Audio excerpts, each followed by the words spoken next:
What is the right serving size for a dancer? Let me ask this differently. Should dancers be practicing portion control? And if so, how should they be practicing portion control? Let's get to it. I'm Rachel Fine, registered dietitian nutritionist and founder of To The Point Nutrition. A dancer's performance is a direct result of hard work and motivation. So where does food fit into this? There's a lot of myths and a ton of antiquated ideals, and I'm here to dispel those. Hi dancers, I'm Rachel Fine, registered dietitian nutritionist and specialist in all things related to dancer health, wellness, and nutrition. So today we're talking about the topic of portion control, because if there is one question that I get constantly in my inbox, it's, Rachel, I think I'm eating too much. How can I practice more control over my portion sizes? But here's a fun fact. I don't love the phrase portion control. It assumes that we need to exemplify a degree of control over how much we're eating. Now, you might be sitting there and thinking, well, yeah, because if I let myself eat it, I'm gonna eat all of it. But I wanna start shifting your perspective. Diet and wellness culture often make us feel like we are the ones that need to exhibit willpower over the amounts of food that we're eating. But the truth is, what we know about dieting and restrictive eating is that it's not our supposed willpower that fails us when we feel like we are eating in a way that feels out of control or eating to a point past physical comfort. Instead, it's actually the restriction. So whether that be coming from a psychological restriction, like a food rule, telling yourself, I shouldn't be eating this, it's quote unquote not healthy. Or maybe it's a biological restriction, such as not eating enough calories throughout your day or throughout your week. Or perhaps it's an anticipated restriction. This is often that weekend mindset where you might feel, for example, on a Sunday, so starting tomorrow, I am starting clean slate. We know that these restrictive mindsets are the cause for dancers to feel an overall lack of control around their eating habits. And the culturally constructed view of portion control comes alongside major feelings of food guilt. So for example, if and when you feel like you haven't exhibited that supposed level of control around your portions, what ends up happening, you end up feeling super bad about yourself, shameful, and of course, guilty. The bottom line, this doesn't help in how we're fueling our body, nor does it help in our relationship with food. But here's the thing, the desire to exhibit a certain degree of control over how much we're eating sounds super enticing to many dancers. And the reason for that is because this sense of control also provides us with a certain element of comfort. The bottom line, many dancers feel comforted when having a certain degree of control around their immediate surroundings. For most, so much of a dancer's career and success, whether it be success as a dancer in general, or maybe it's just the success of a class or an audition, so much can feel out of a dancer's immediate control. Because essentially you're relying on those teachers, those company directors, for so much of what it might look like when you finally land a role or a job. So in the context of food, when a dancer has the ability to exhibit some level of control over it, this provides them with structure, this provides them with comfort. And the fear of not being in control over their food choices often can spark feelings of a fear of overeating or eating to a point past physical comfort, or maybe even binge eating. This is essentially why the topic of portion control is something that's extremely attractive to dancers. So when diet and wellness culture comes in and says, you know, we're going to teach you how to exhibit extreme portion control over how much you're eating, that sounds really tempting.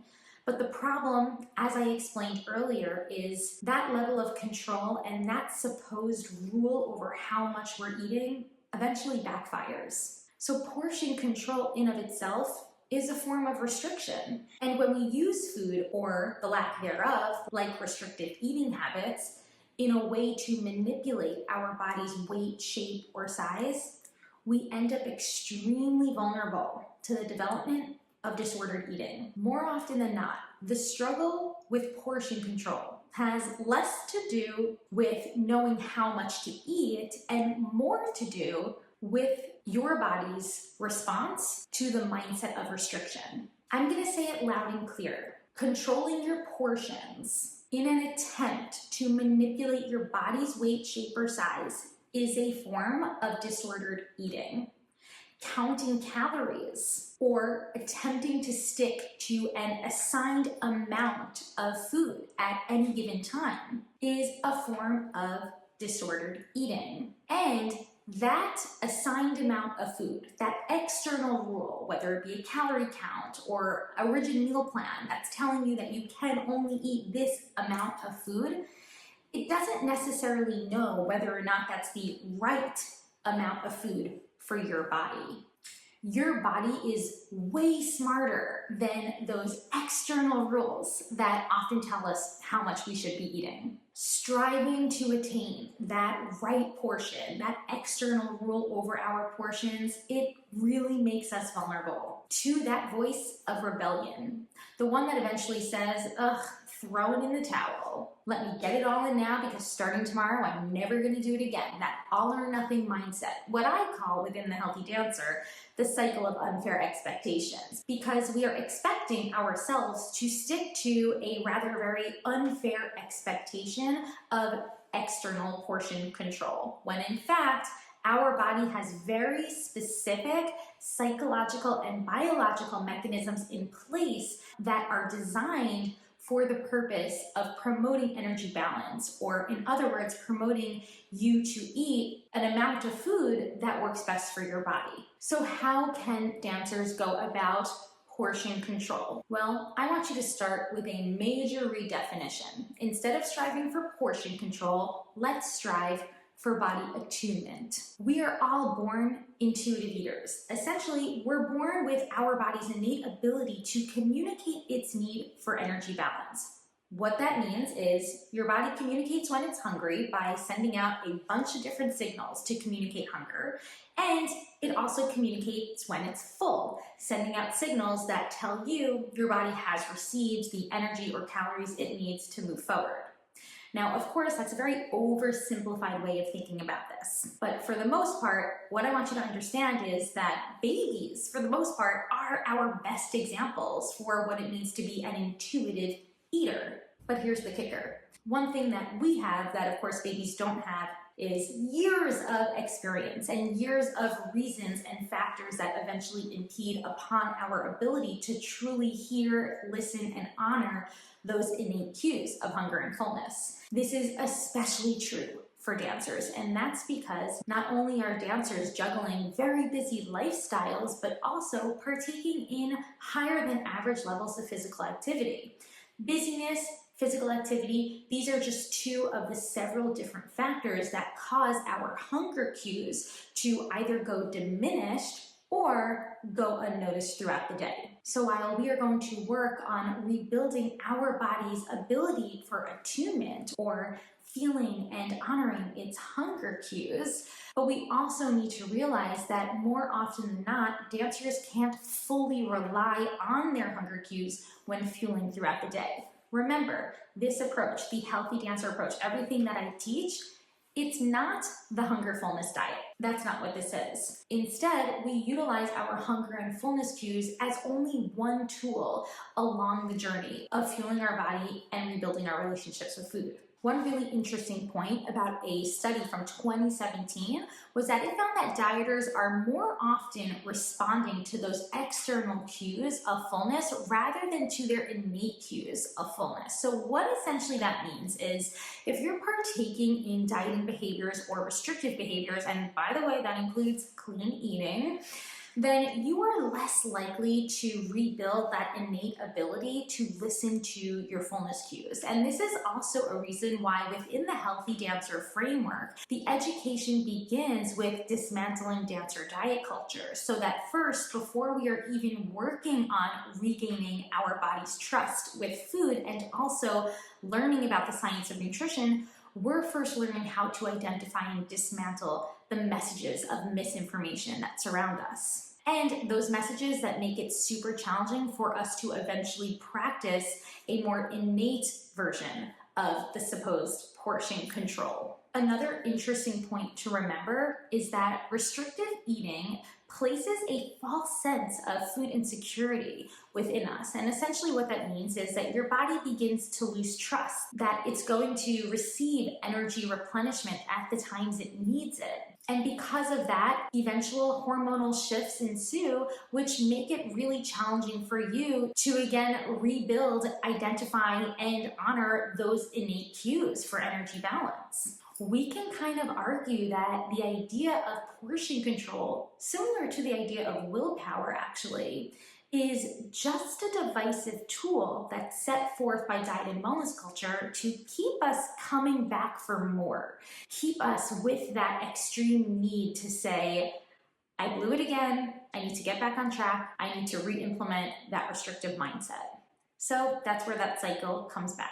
So let's discuss several steps that I utilize with the dancers in the Healthy Dancer to better identify how we can recognize whether or not we are eating enough or too much. The first, you'll want to make sure that you are eating enough each day, because we cannot honor our fullness cues if we're running on this baseline food intake that is way too low to meet our needs.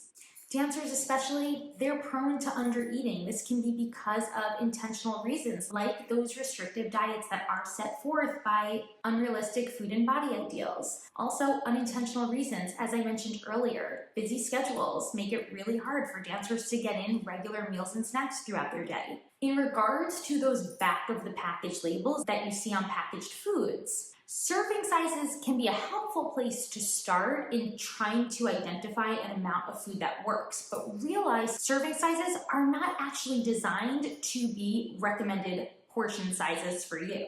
I mean, think about it. An ounce of chips, it's never enough. A small bar, that's rarely enough for even a dancer's snack. In fact, the FDA even makes it super clear by stating serving sizes are only based upon an amount of food that people typically consume, rather than how much food we should be consuming. In other words, serving sizes have nothing to do with the amount of food you should be consuming, so don't rely too heavily on them. Next, you'll want to focus on balance. Balance of those 3 macronutrients, ensuring that your meals and snacks have a source of protein, a source of carbohydrate, and a source of fat. Each of these macronutrients play incredibly important roles, not just in your body's metabolic functioning, but also in how you're feeling throughout the day, feeling satisfied, feeling full in between your meals and snacks. We refer to this as staying power, the staying power of a food, or the degree to which that food allows you to feel full and satisfied until your next eating opportunity. The way that we can increase staying power is focusing on 3 specific elements when it comes to your food choices. The first is fiber coming from more complex carbohydrates. The second is protein. Ensuring that your meal or snack has a source of protein will help to increase the staying power of that meal and snack. And last is a source of fat, which plays wonders in not just feelings of satisfaction, but also long-term hunger. And this is because leptin, that feel-full major hormone that helps to regulate our appetites, leptin is not only stored within our body's fat cells, but it's also regulated based upon the amount of fat that we're eating throughout our day. Another factor to consider when it comes to portion control, and this is only going to be when you've really mastered those previous suggestions to both eat enough and prioritize balance. Only then and there can we start to consider mindful eating techniques, because it's super challenging to eat mindfully when we're actually really hungry from not eating enough or eating generally unbalanced meals and snacks. But when you have the time, when it's practicable, when it's feasible, which by the way, it's not always going to be feasible, but when it is, consider how you can bring some mindful eating techniques into your day. This might mean closing the screen, setting the table, sitting down, assessing the textures, the flavors, the aromas of your food. Really working on building what I call the mindful muscle at your meals and snacks. When doing this, it will help to slow you down so that you can start to discover what your fullness cues feel like and how and when they start to kick in. And last, another helpful tip is to consider the tool of visualization. This is for dancers who might still be truly skeptical of the amounts that they're eating and really confused as to whether or not they're even in the right place. If you're struggling to discover those innate feelings of hunger and fullness, practice some simple cues of visualization. So for example, the entire size of your hand for a piece of protein, a handful for a serving of nuts or seeds or dried fruit, our fist for a cup serving of sauteed vegetables or a grain like rice. Remember, dancers, when it comes to those grains and complex carbohydrates, you're likely needing more than one serving at each meal, so that might be 2 fist sizes. But the practice of visualization, this too is just a temporary tool. Ideally, I do want you to work on that self-discovery and how we can start to regain body attunement to better listen to those fullness cues. To learn more, head over to my blog, dancenutrition.com, where I discuss this topic in depth within a blog post. And of course, like usual, hit subscribe so you can be the first to know when new videos appear.